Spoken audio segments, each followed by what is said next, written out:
Compliance is a very important part of my overall organizational strategy and operational activities.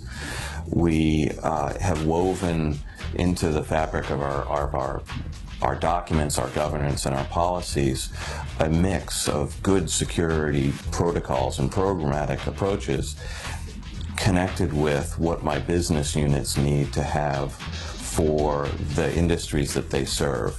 So compliance and security are intermingled, and you can be compliant and not be secure.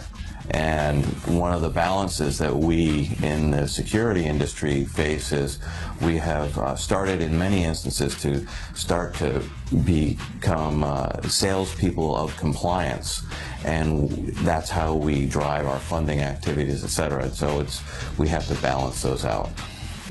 You know, for most of us, what are our core objectives? If you look at it in its most rudimentary, least common denominator, you are looking at achieving regulatory requirements and fulfilling your contractual commitments to your customers. That is our job, and we have to achieve those.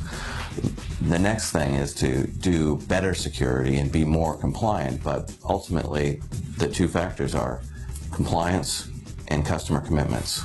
This report has just a wide variety of different information in it that can be applied to a lot of the efforts that I have on a daily basis and on a monthly and a quarterly and a strategic basis as well.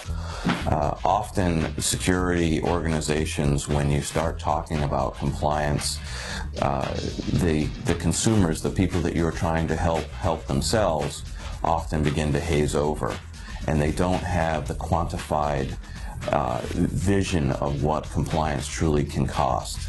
So a report of this nature gives me a third party's review with a good population and community of information through a diversified portfolio of different verticals. You can now take that information and say, here's what I think we need for policies, here's what I think we need for compliance, here's what I think we need to do to help us ensure that we are achieving our compliance objectives. And here is another report that will give you another set of perspective to help you out with that. Additionally, the report will enable me and a few of my counterparts to have that slideware that we all need so much to communicate our message of security and compliance. And a lot of times we just don't have the quantifiable or the empirical data necessary to back up why we need to do what we need to do. And a well written and respectable report will provide that to me.